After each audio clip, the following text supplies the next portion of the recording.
آج ہم ایسی داستان سنیں گے جو ہزاروں سال پرانی ہے مگر آج بھی ہمارے دلوں کے لیے ایک آئینہ ہے۔ یہ داستان ہے ایک ایسے بادشاہ کی جس کے پاس تاج تھا، تخت تھا، فوج تھی، دولت تھی، عزت تھی، لیکن اس کے دل میں ایک ایسی بیماری تھی جس نے اسے انسان سے شیطان بنا دیا۔ اس بیماری کا نام تھا تکبر۔ یہ بادشاہ تھا نمرود، بابل کا بادشاہ۔ اس زمانے میں ہر طرف بت پرستی پھیلی ہوئی تھی۔ لوگ پتھر کے بتوں کو اپنا رب مانتے تھے۔ اسی دور میں اللہ تعالیٰ نے اپنے ایک عظیم نبی حضرت ابراہیم علیہ السلام کو بھیجا اور پھر شروع ہوئی حق اور باطل کی جنگ، جسے قرآن پاک نے بھی بیان کیا ہے۔ سورہ البقرہ آیت 258۔ اللہ تعالیٰ نے نمرود کو بہت ہی بڑی بادشاہت دی تھی۔ زمین کا ایک بڑا حصہ اس کے قبضے میں تھا۔ اس کی فوج اس کے ایک اشارے پر چلتی تھی اور لوگ اس کے نام سے کانپتے تھے۔ لیکن جب انسان کو طاقت ملتی ہے تو اس کے سامنے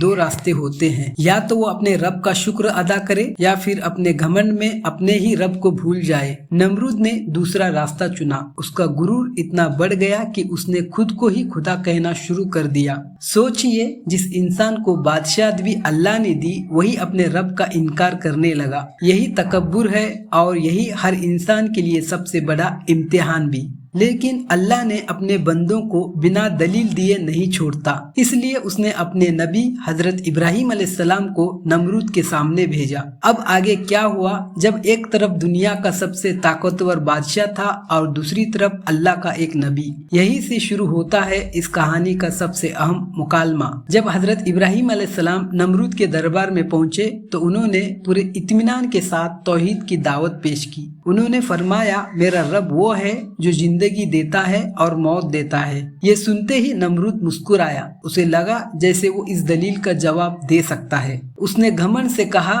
میں بھی زندگی دیتا ہوں اور موت بھی دیتا ہوں۔ پھر اس نے اپنے سپاہیوں کو حکم دیا کہ دو قیدیوں کو اس کے سامنے لایا جائے۔ ایک کو اس نے موت کی سزا دے دی اور دوسرے کو آزاد کر دیا۔ نمرود بولا، دیکھا، میں نے بھی ایک کو زندگی دی اور ایک کو موت کو، لیکن یہ صرف اس کا گھمنڈ تھا۔ کسی کو چھوڑ دینا زندگی دینا نہیں ہوتا اور کسی کو قتل کر دینا موت کا مالک بن جانا نہیں ہوتا۔ حضرت ابراہیم علیہ السلام سمجھ گئے کہ یہ انسان سچائی نہیں بلکہ اپنے گھمنڈ کی آواز سن رہا ہے، اس لیے انہوں نے ایک ایسی دلیل پیش کی جس کا کوئی جواب نمرود کے پاس نہیں تھا۔ انہوں نے فرمایا، بے شک اللہ سورج کو پورب سے نکالتا ہے، اگر تو سچ مچ خدا ہے تو سورج کو پچھم سے نکال کر دکھا۔ یہ سنتے ہی پورا دربار خاموش ہو گیا۔ نمرود کے پاس کوئی جواب نہیں تھا، اس کی زبان بند ہو چکی تھی۔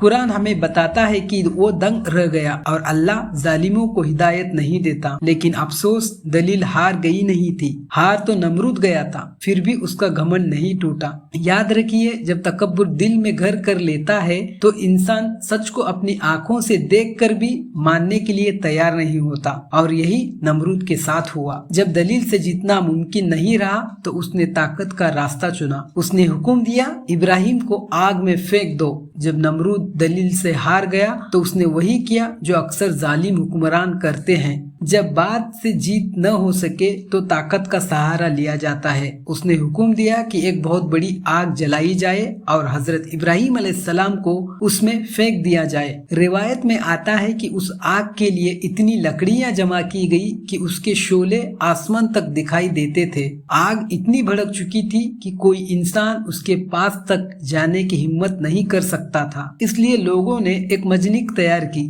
حضرت ابراہیم علیہ السلام کو رسیوں سے باندھا گیا اور اس مجنک میں رکھ دیا گیا۔ ذرا سوچئے، ایک طرف پوری قوم، دوسری طرف ایک اکیلا نبی، لیکن ان کے دل میں ذرا بھی ڈر نہیں تھا، کیونکہ انہیں اپنی طاقت پر نہیں اپنے رب پر یقین تھا۔ پھر وہ لمحہ آیا جب حضرت ابراہیم علیہ السلام کو اس دہکتی ہوئی آگ کی طرف چھوڑ دیا گیا، لیکن زمین والوں کا فیصلہ کچھ اور تھا اور آسمان والے رب کا فیصلہ کچھ اور۔